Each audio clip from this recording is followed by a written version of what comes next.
नमस्कार साथियों, राहुल जी का स्वागत है। आज भारत जोड़ो यात्रा के दौरान राहुल जी का 9वां प्रेस कॉन्फ्रेंस है। शुरुआत 7 सितंबर को हमने नागरकोइल से की थी। नागरकोइल के बाद एर्नाकुलम, एर्नाकुलम के बाद तुरुवेकेरे, तुरुवेकेरे के बाद आदोनी, आदोनी के बाद हैदराबाद, हैदराबाद के बाद बुल्डाना, बुल्डाना के बाद इंदौर, इंदौर के बाद जयपुर और आज हम दिल्ली में हैं।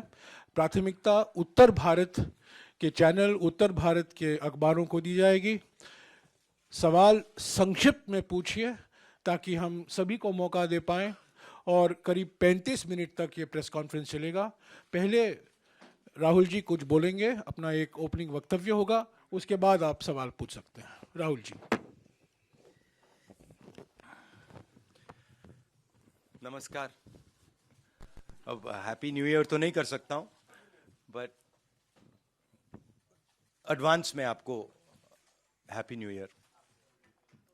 मैं सोच रहा था प्रेस कॉन्फ्रेंस के बारे में, मैंने सोचा कि हैप्पी न्यू ईयर का मैं भी आज आपसे एक सवाल पूछूंगा, वो बाद में, मतलब जब आपने सब पूछ लिए तो मैं पूछूंगा। मैंने सोचा है आप सबके लिए। भारत जोड़ो यात्रा अब दिल्ली तक पहुंची है और हम सबको बहुत कुछ सीखने को मिला, समझने को मिला। बहुत अच्छा एक्सपीरियंस रहा है। लक्ष्य आप जानते हैं, हिंदुस्तान में जो डर, नफरत, हिंसा फैलाई जा रही है, उसके खिलाफ ये यात्रा है।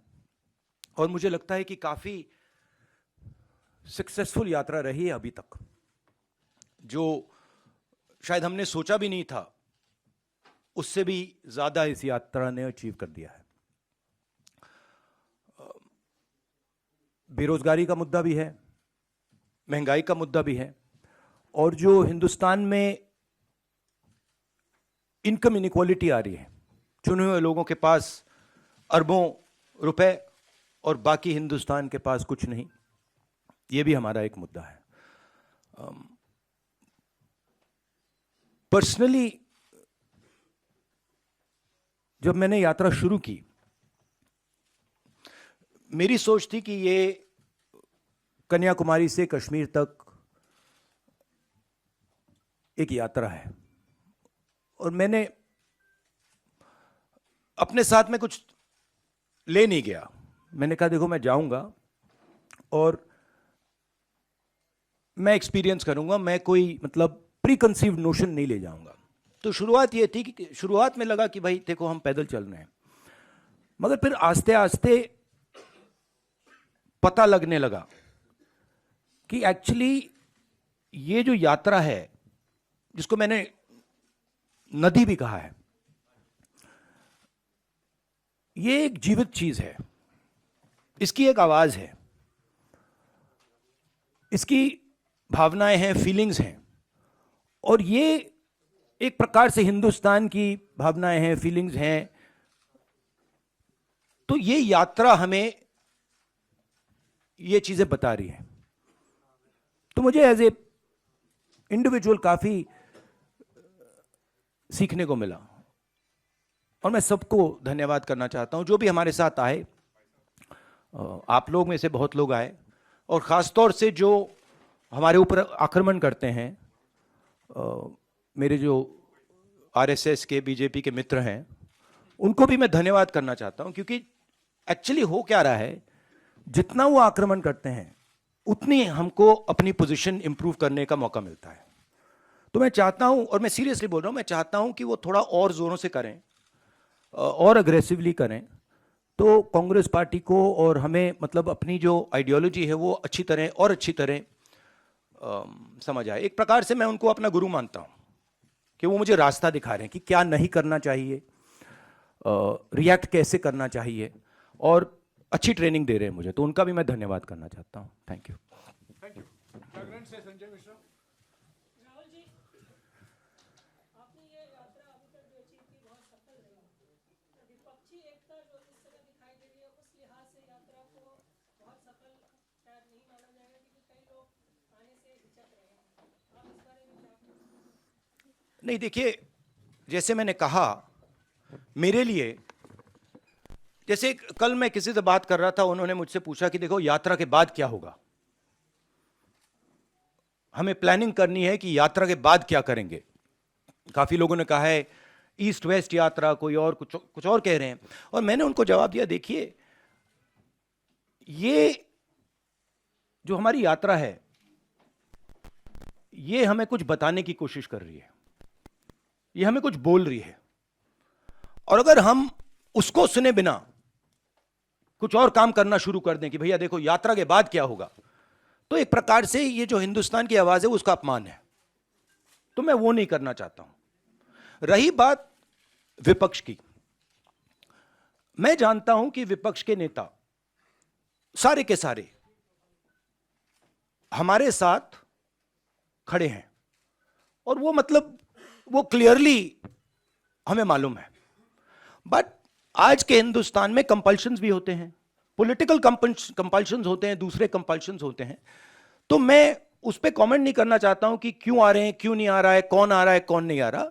बस मैं ये कहना चाहता हूं कि भारत जोड़ो यात्रा के दरवाजे जो भी भारत को जोड़ना चाहता है उसके लिए खुले हैं, किसी को हम रोकने वाले नहीं हैं।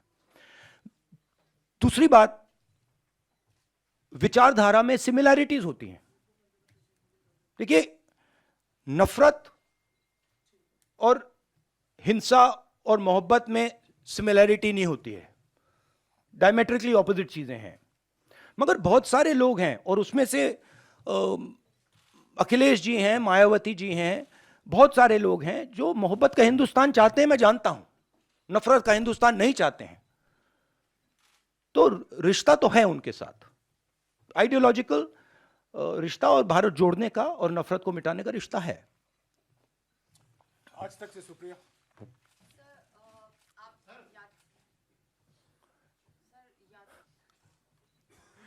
क्या हुआ? आज तक से सुप्रिया। यात्रा लेके चले हैं and it's a success, but सरकार के फेलियर्स कितने नजर आए? बहुत सारे लोगों ने आपसे आके बातचीत किया, चाहे युवा हो, बेरोजगारी का मुद्दा हो, आर्म फोर्सेस के जो लोग आए थे, चाइना के मुद्दे पे बात करी, महंगाई का, महिलाएं आ रही बात कर रहे हैं। सो सरकार के क्या क्या फेलियर्स आपको मेजर जो है नजर आ रहे हैं इस पूरी यात्रा के दौरान? आपने मतलब 6-7 क्वेश्चन एक क्वेश्चन में पूछ लिया। देखिए, सबसे पहले मेरा लक्ष्य हिंदुस्तान को एक ऑल्टरनेटिव विजन देने का है, ऑल्टरनेटिव दृष्टिकोण देने का है, एक नया तरीका देने का है। सरकार की कमियां हैं, उसमें मैं आपको बता सकता हूं, बेरोजगारी, इकोनॉमिक मिसमैनेजमेंट, नोटबंदी, गलत जीएसटी, चाइना, ये कमियां हैं, गलतियां की हैं। मगर मेरी अप्रोच यात्रा के साथ यह है कि हम हिंदुस्तान को एक सोचने का, जीने का नया तरीका देने की कोशिश कर रहे हैं। तो अगर आप डिटेल्स चाहते हैं तो आप मुझसे पूछिए, चाइना के बारे में पूछिए, शायद आप वो ना पूछें, पता नहीं, बाकी चीजों के बारे में पूछ सकते हैं, बट ब्रॉडली ये है। पीटीआई भाषा से अनवरुल हक।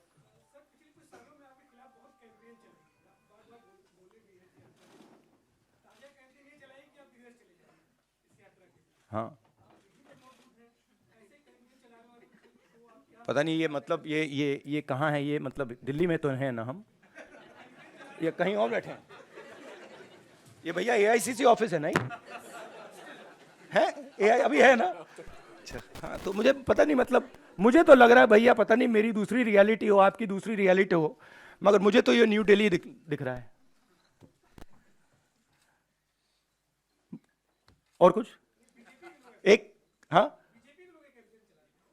नहीं, वो तो बहुत कैंपेन चलाते हैं, उनके पास पैसे की कोई कमी नहीं है, कैंपेन ही कैंपेन चलाते रहते हैं। मगर जो मैंने कहा, और बड़ी इंटरेस्टिंग बात है, और मैं इसको 99% बिलीव करता था, 100% बिलीव नहीं करता था, मगर अब मैं 100% बिलीव करता हूं कि सच्चाई को कोई भी कैंपेन, कितना भी पैसा नहीं छिपा सकता, नहीं मिटा सकता। तो ये मेरे लिए बहुत मतलब इंटरेस्टिंग ऑब्जर्वेशन है। टीवी 18 से रवि सिसोदिया। और जैसे मैंने कहा, अभी कितने लगाए होंगे, 5-6 हजार करोड़ लगा दिए होंगे, थोड़े और लगाइए, कमी नहीं है पैसे की, डालिए और थोड़ा डालिए, लगाइए, कुछ असर नहीं पड़ता है।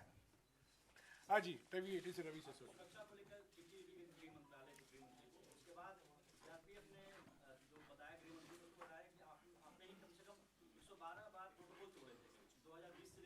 हाँ, देखिए, दो चीजें हैं इसमें। मैं भारत जोड़ो यात्रा कर रहा हूं, ठीक है। अब सरकार चाहती है कि मैं बीपी गाड़ी में भारत जोड़ो यात्रा करूं।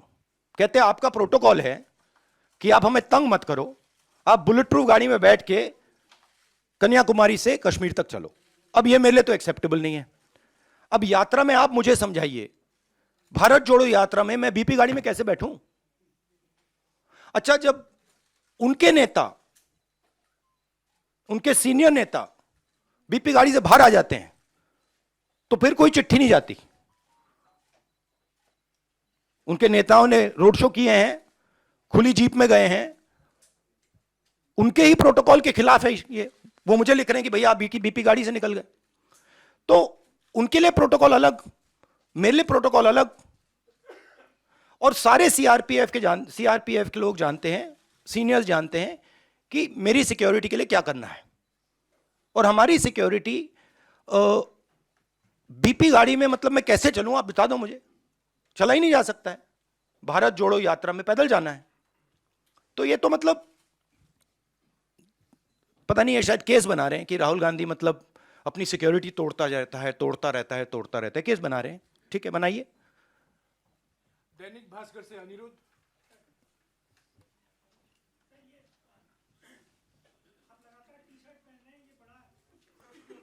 भाई मुझे बताओ एक बात, मुझे समझा, मुझे समझ नहीं आ रही बात। ये टी शर्ट से आपको इतनी डिस्टर्बेंस क्यों हो रही है?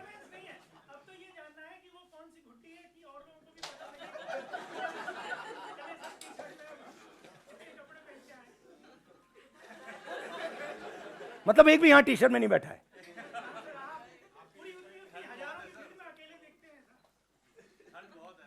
तो क्या आप चाहते हो मैं स्वेटर पहन लूं? मतलब इससे इतनी डिस्टर्बेंस क्यों नहीं है लोगों को? अच्छा, तो मैं ऐसे करूंगा, यात्रा के बाद मैं वीडियो बनाऊंगा कि टी शर्ट में कैसे चला जाता है और ठंड को कैसे कन्फ्रंट किया जाता है, बना दूंगा आपके लिए। शुक्रिया राहुल जी। रवि त्रिपाठी। हाँ, but what is your question?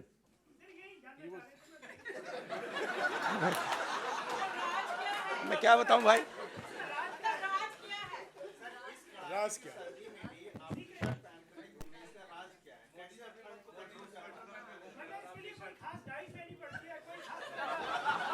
गुरुजी,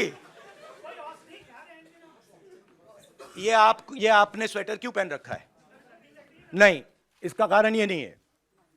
इसका कारण ये है कि आप सर्दी से डरते हो। इसका कारण नहीं है कि सर्दी है, आप सर्दी से डरते हो। मैं सर्दी से डरता नहीं हूं, सीधी सी बात है। नो सप्लीमेंट्री प्लीज, हो गया। नहीं, कहने दीजिए। New years day. अब देखिए ना, अब देखिए, मोदी जी के प्रेस कॉन्फ्रेंस तो होते नहीं, तो मैं उनके भी 2-3 क्वेश्चन सप्लीमेंट्रीज आपको दे देता हूं।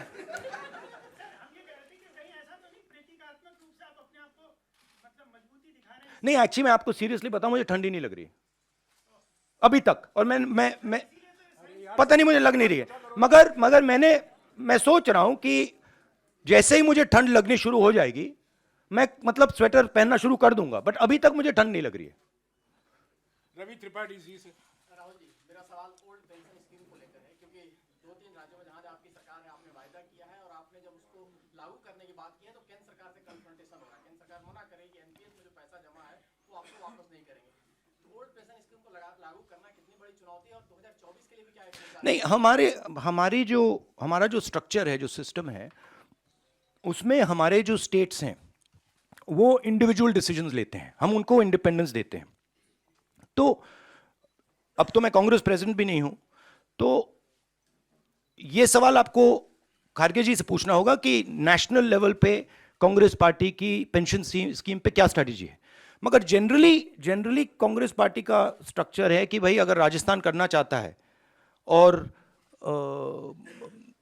हरियाणा हिमाचल करना चाहता है तो उनको करने दो। हम वीटो पावर मेंटेन करते हैं कि अगर बिल्कुल कुछ गलत कर रहे हैं तो फिर हम उसको चेक करते हैं, बट नॉर्मली हम इंडिपेंडेंटली करने देते हैं। केंद्र सरकार को लेकर केंद्र सरकार पैसा देने से मना करेगी? भैया वो तो आप मोदी जी से पूछिए ना, उनके भी सवाल मुझे। ओके, ट्रिब्यून से Aditi Tandon.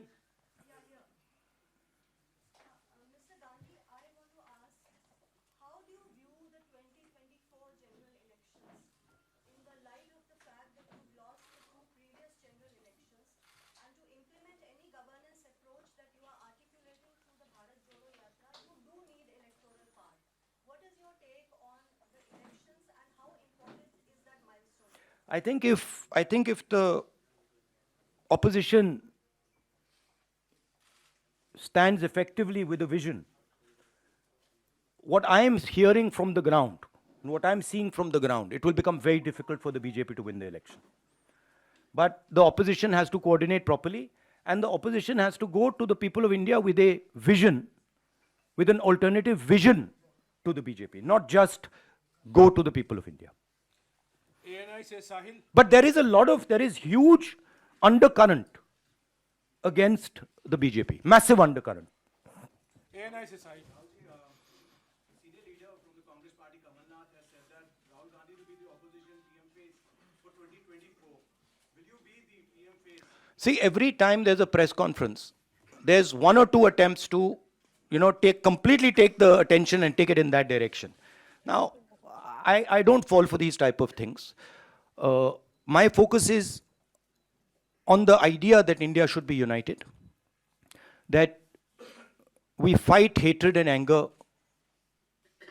with affection, love and harmony, and we are providing an alternative vision of this country.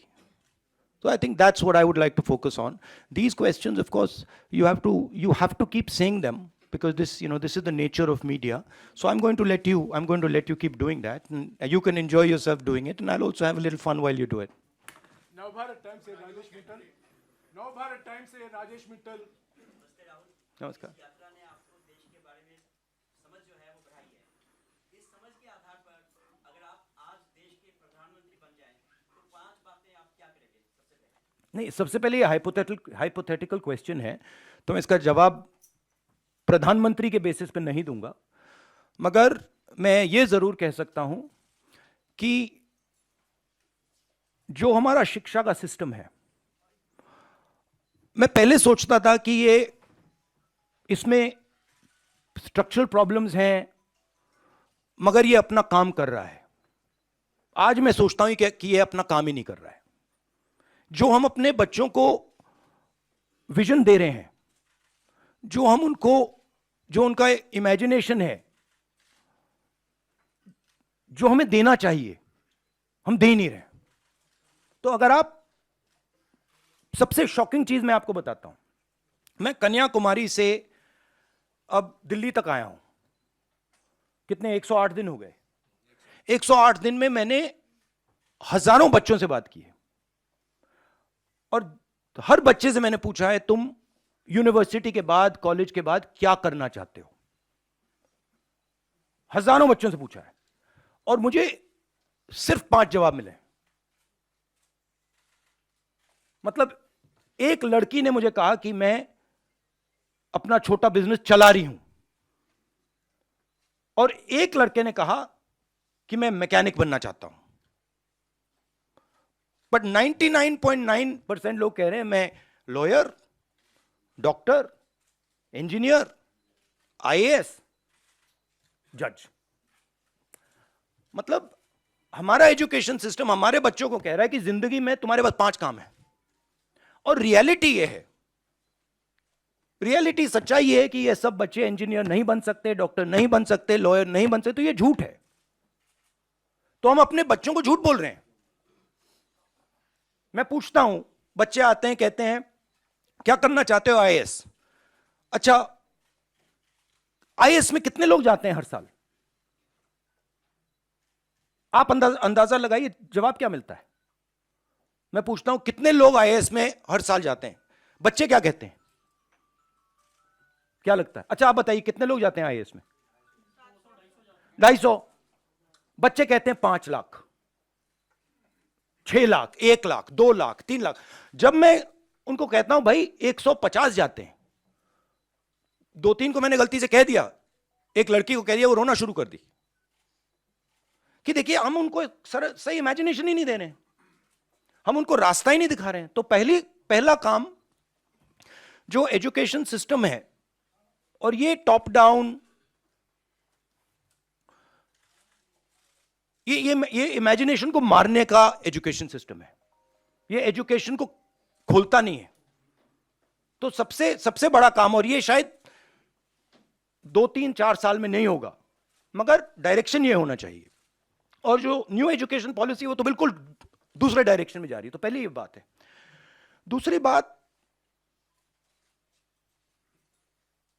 ये खुले तरीके से बोल दूं तो ये रेंट सीकिंग नेशन है, इसे प्रोडक्शन नेशन बनना चाहिए। फर्क है। ये जो देश है, जो प्रोड्यूसर है, जो प्रोडक्शन करता है, जिसके पास स्किल है, चाहे वो किसान हो, चाहे वो मैकेनिक हो, चाहे वो बढ़ई हो, मोची हो, नाई हो, जो भी हो, जिसके पास स्किल है, सबसे पहले उसकी मदद नहीं करते हैं। और दूसरी बात, उसकी स्किल को डिस्ट्रॉय करने की कोशिश करते हैं, और उसको मतलब जो उसकी स्ट्रेंथ है उसको मार मार के उससे निकाल देते हैं। और बिना स्किल के रिस्पेक्ट किए यह देश कभी अपने युवाओं को रोजगार नहीं दे सकता है, सिंपल बात है। तो दूसरी चीज यह है। तीसरी चीज है कि, और ये मैं थोड़ा जो बॉर्डर पे हो रहा है उसके बारे में कहना चाहता हूं। जो देश में हिंसा है, नफरत है, केओस सा है, इसका असर, इसका इफेक्ट दूसरे देश देखते हैं और उसका फायदा उठाते हैं। हमारी जो कंफ्यूज्ड फॉरेन पॉलिसी है, जो एक प्रकार से event based non strategic foreign policy है, उससे हिंदुस्तान को जबरदस्त नुकसान हो रहा है और बहुत भारी चोट लगेगी। और मैं इसको दोहराता जाता हूं मगर कोई सुनता नहीं है। जैसे मैं कोविड के समय दोहरा रहा था कि भाई प्रॉब्लम आ रही है, कोई सुनता नहीं है। तो ये भी बहुत जरूरी चीज है। बट मेन ये कुछ नहीं हो सकता अगर एक हिंदुस्तानी दूसरे हिंदुस्तानी से नफरत करता है, एक आदमी दूसरे को मारने की कोशिश कर रहा है, ये कुछ नहीं हो सकता। तो फाउंडेशन मोहब्बत, एकता, इज्जत, रिस्पेक्ट है। न्यूज 18 से अरुण कुमार सिंह।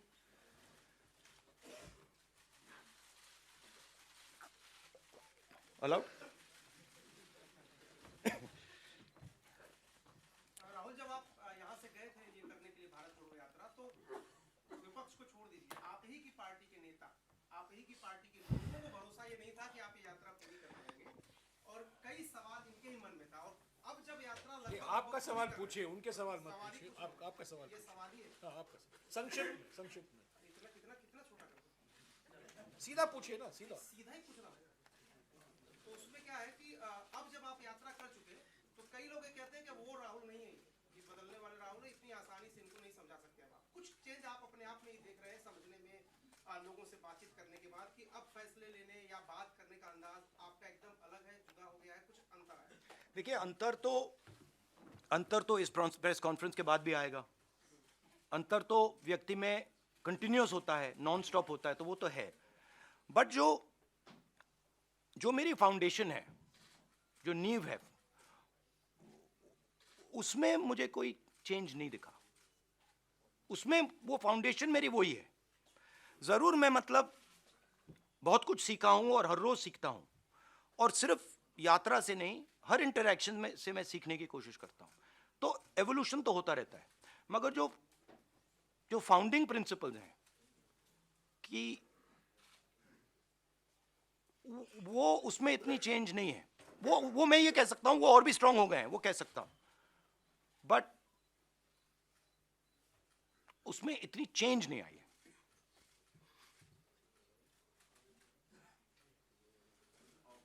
टेलीग्राफ से Sanjay Jha. It's quite hot in here. आपको गर्मी लग रही है? बहुत प्रॉब्लम हो रही है भैया, कुछ करो प्लीज। एसी चलवाओ प्लीज। संजय, आप स्वेटर लिए कैसे बैठे हो इस कमरे में? हाँ, आपकी चमड़ी बहुत मोटी है।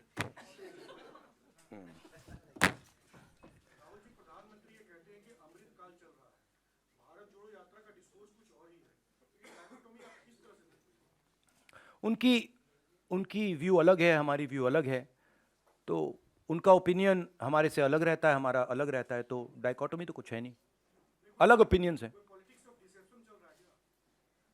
नहीं, अलग व्यू पॉइंट्स हैं। उनका व्यू पॉइंट दूसरा है, हमारा व्यू पॉइंट दूसरा है, विचारधारा दूसरी है, विचारधारा की लड़ाई है। उनको अपनी व्यू पॉइंट रखनी चाहिए। जैसे मैंने कहा, अगर वो अपनी व्यू पॉइंट बदल दें तो हमारे लिए प्रॉब्लम हो जाएगी, क्योंकि हम अपने व्यू पॉइंट को अच्छी तरह नहीं समझ पाएंगे। तो वो जो उनको जो लगता है वो करना चाहिए, वो करना चाहिए, और हमें जो करना है हम करेंगे। डाइकोटोमी कोई नहीं, ये बहुत पुरानी लड़ाई है। ये भी बात मुझे समझ आई है। ये एक्चुअली अगर आप मुझे पूछो क्या चेंज आया, मैं आपको बताता हूं कि ये मुझे समझ आ गया कि ये बहुत पुरानी लड़ाई है और ये राजनीतिक लड़ाई नहीं है। ये मुझे समझ आ गया।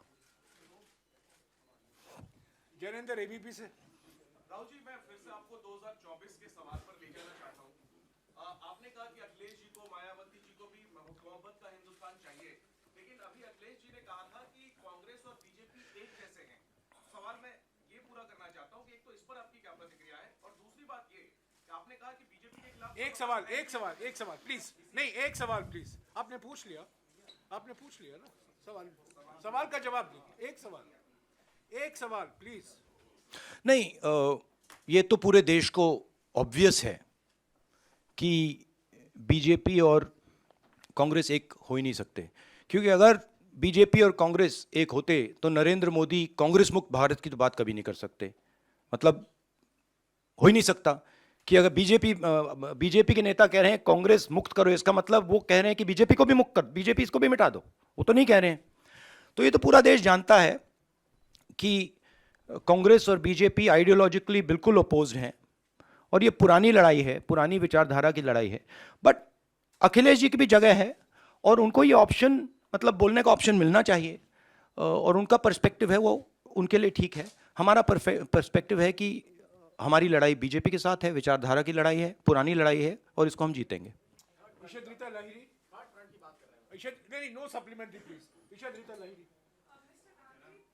नहीं, एक बात मैं कहना चाहता हूं। देखिए, एक बात जरूरी है कि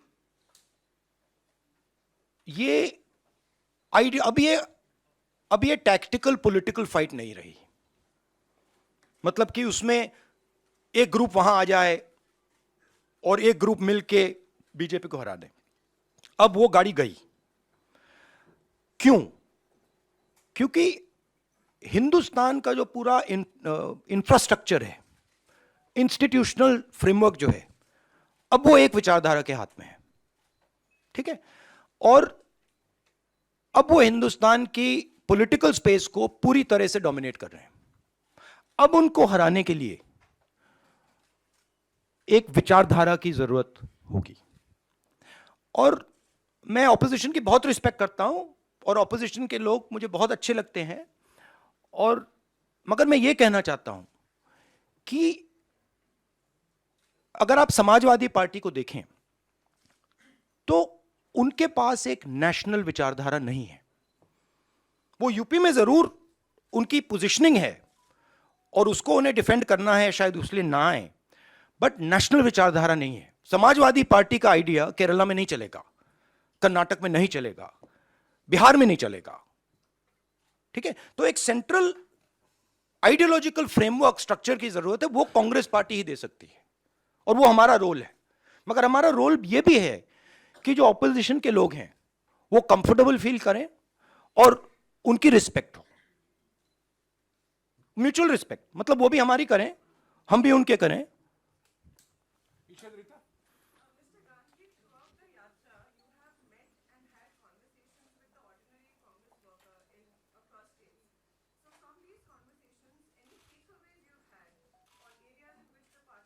Yeah. My main takeaway is that there is nothing known as an ordinary Congress worker. There really isn't. In fact, there's nothing known as an ordinary person. I don't like these type of qualifiers. There's nothing known as an ordinary person. Everybody is unique. Every Congress worker is unique. Every person has a unique way of looking at the world, and it's important that they're treated like that. So, every single one of them, every conversation, I learn something from, you know. Times now से Ranjita.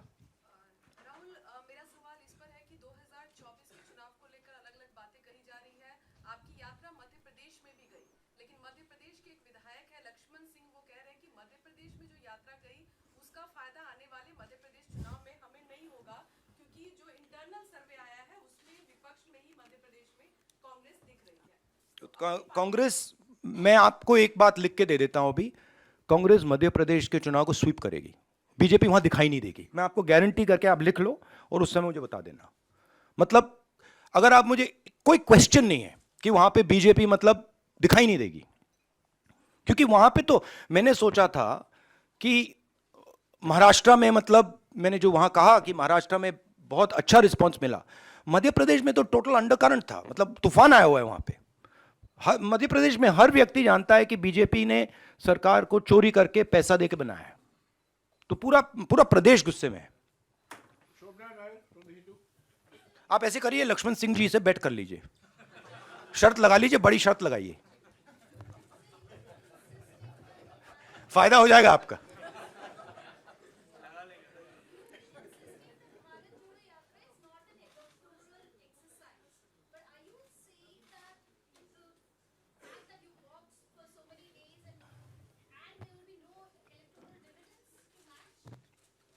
No, I'm not saying that. You're saying that. No, I'm not saying that at all. In my mind, as I said earlier, the yatra is a conversation. And I don't think it's fair for me to make any comments before that conversation is over.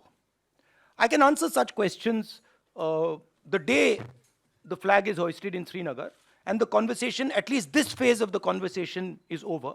I can then probably answer your questions. This type of a question. I don't want to take the yatra, and demean it by making it about something that it's not. Manoj from Indian Express. Just now, you said, really going to the people without a credible alternative vision will not help the opposition. So what is the big idea or the series of ideas that you are putting forward? Because there seems to be a realization that, merely criticizing, even if robust, merely criticizing the government is not enough. So what is the series of ideas that you are putting? No, I outlined it right now, right? Number one, making India a production nation, which means that respecting skills and moving the mindset from one of GDP growth to GDP growth plus employment plus production plus exports, etc., etc., etc. That's the first thing. The second thing is, which is very important for the future and is important if you want to build a production nation, is giving our children an imagination. Telling them that, look, if you want to become, it's a strange question, but why is it that out of lakhs and lakhs of people I've met, thousands and thousands of children I have met, nobody said, I want to be a pilot. Nobody said, I want to be an astronaut. Nobody said, I want to be India's best singer. Why? Because our system is saying to them that these are all dead ends. Right? But if you look at countries that produce, And I gave this example to kids. If you look at company like Honda, company like Toyota, the people who founded these companies were mechanics. But no mechanic in India can ever imagine that he could one day be the head of a 1,000, 2,000, 10,000 crore company. Now, if you want to produce, that has to change. So we have to give him the structures that will allow him to do that will allow his imagination to do that. Right? And then the final thing is, we can see what is going on in the planet. We can see the turmoil that is taking place. And I am absolutely convinced that India has a place, central place in the planet, on the planet. Right? And I don't view it so much as, look how powerful India is. We are powerful. But we were not that powerful 70 years ago, 80 years ago, 90 years ago. But we had a vision. Right? When Mahatma Gandhi, for example, was speaking about the Indian freedom movement, people in the United States, people in the Soviet Union, everywhere were listening to him. Why? Because there is something very powerful called Indian values, Indian philosophies, Indian thinking. And that's actually our strength. And we're destroying it. So when we make one Indian fight with another, when we are not harmonious, when a foreigner comes to India and he feels terrified that something might happen to him, we are attacking our own system. So these are the type of things that would be part of an alternative vision. Also, by the way, I don't see why only 2 or 3 or 4 people should benefit from the wealth of this country. I just don't understand it. Right? So, a sense of equality. There is a place for large business, I absolutely agree, and they have a central role in India in its future. But it cannot be that there are 2 or 3 business people who run this country. It just cannot be. TV9 से कुमार विक्रांत। राहुल जी, आपकी भारत जोड़ो यात्रा उत्तर प्रदेश जा रही है और वहां पर भारतीय जनता पार्टी के सांसद वरुण गांधी वही भाषा बोल रहे हैं जो भाषा आप बोल रहे हैं, जो भाजपा के नेता नहीं बोलते। क्या वरुण गांधी के लिए कांग्रेस पार्टी में जगह है? क्या वरुण गांधी को आप चाहेंगे वो भारत जोड़ो? ये आपको हमारे जो कांग्रेस प्रेसिडेंट है, ये सवाल आपको उनसे पूछना पड़ेगा। स्वागत किसी का भी है, बट वो बीजेपी के हैं, तो उनका वहां पे प्रॉब्लम तो होगा।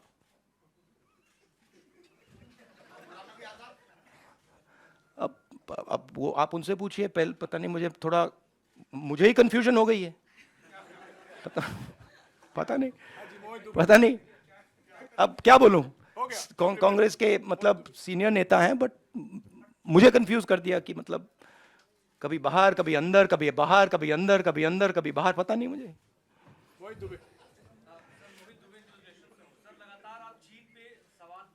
आपने पूछ लिया आज। मैं अभी बोलने वाला था कि चीन का नहीं पूछा। हाँ, सर, आपने जयपुर में भी सरकार से जवाब मांगा था, पार्लियामेंट सेशन भी चल रहा था, पार्लियामेंट में भी आप लोग चर्चा की मांग कर रहे थे, सरकार वहां भी तैयार नहीं हुई। अब राहुल गांधी का क्या स्टैंड है, क्योंकि लगातार आप ये कह रहे हैं कि अतिक्रमण हो रहा है, वहां सीमाएं सुरक्षित नहीं। देखिए, सबसे पहले मैं एक बात क्लियरली कहना चाहता हूं।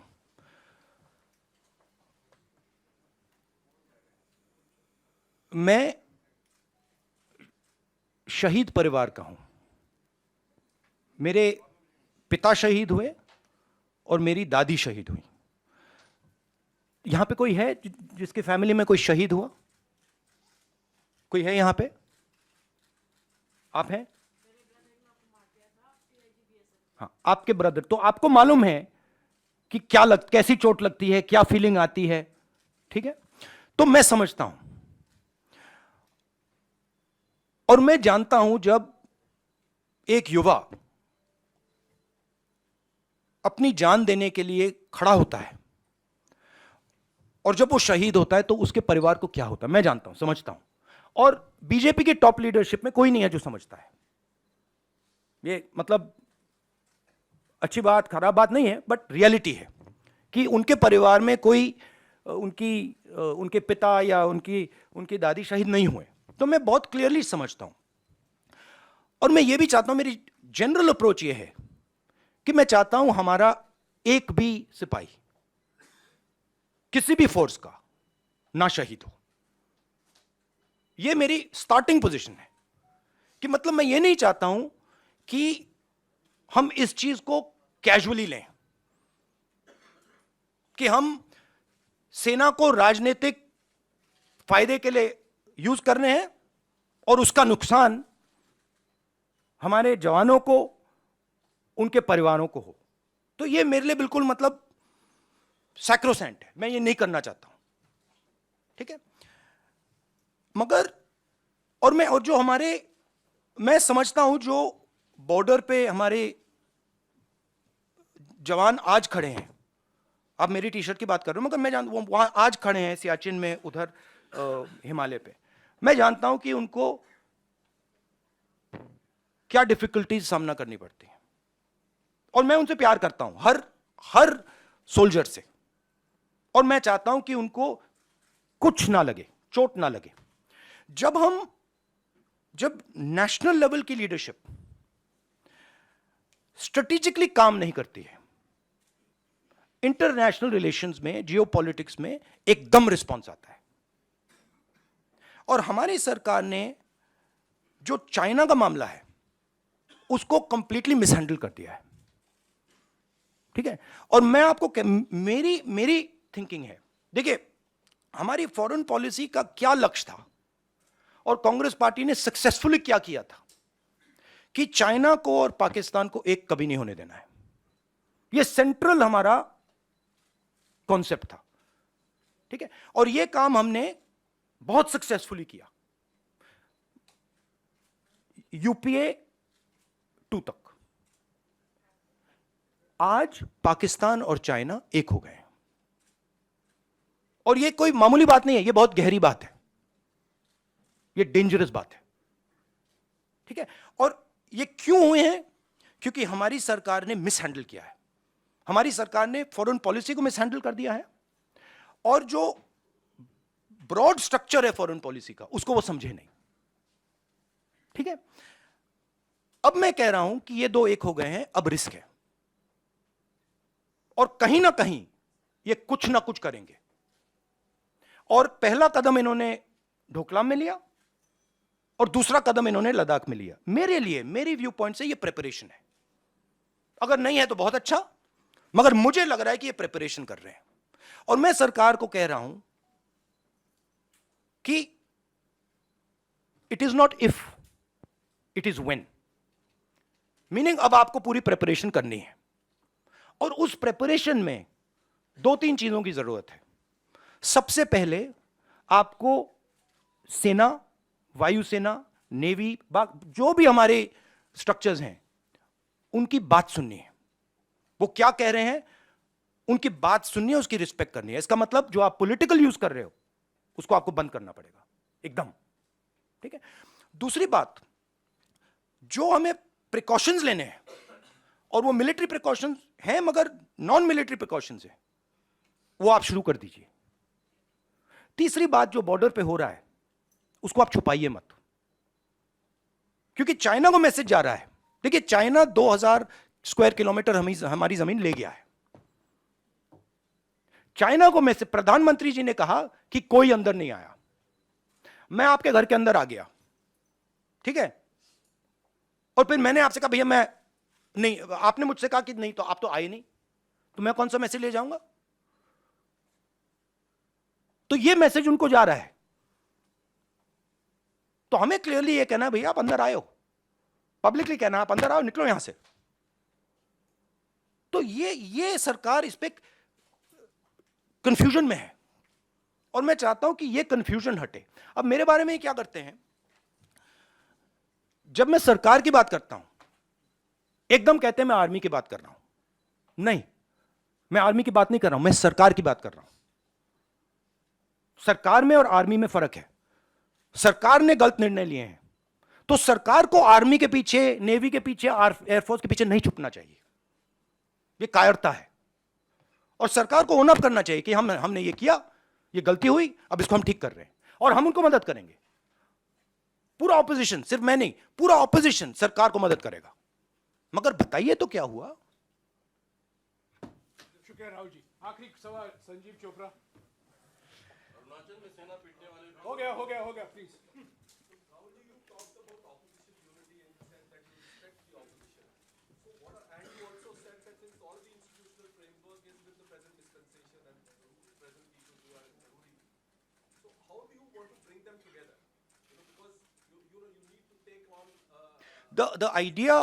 The idea of Bharat Jodo is a framework. It's a way of working. It's a way of thinking. So, of course, I'm not the Congress president, and a lot of that work now the Congress president will probably do. But it is about bringing people together and making them comfortable. Respect basically. शुक्रिया राहुल जी। भारत जोड़ो यात्रा फिर से No, 3 but I need to ask them the question. Please I need to ask the New Year question myself now, because my one question I get. So why am I not allowed to use a teleprompter? मैंने क्या गलती की है? मतलब आप प्रधानमंत्री को teleprompter use करने देते हो, आप दूसरों को भी टेलीप्रॉम्प्टर यूज करने देते हो, तो मुझे क्यों नहीं? नहीं, मगर ऑप्शन तो देना चाहिए। पर एक और सवाल है राहुल। नहीं, मेरा दूसरा है। नहीं, आप बार-बार क्यों प्रेस कॉन्फ्रेंस? नहीं, मेरा दूसरा भी सवाल है, और भी अच्छा सवाल है। ये सवाल मैं मतलब बहुत इंटरेस्टिंग सवाल है।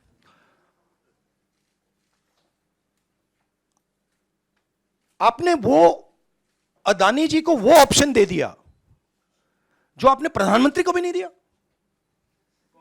कुर्सी बदलने का। तो मतलब ये हो क्या रहा है? अदानी जी को टेलीप्रॉम्प्टर, कुर्सी बदलने का ऑप्शन, प्रधानमंत्री को टेलीप्रॉम्प्टर का ऑप्शन, और हमें कुछ नहीं। मतलब हमने क्या गलती कर दी? Thank you. Rahul ji happy शुक्रिया। New year.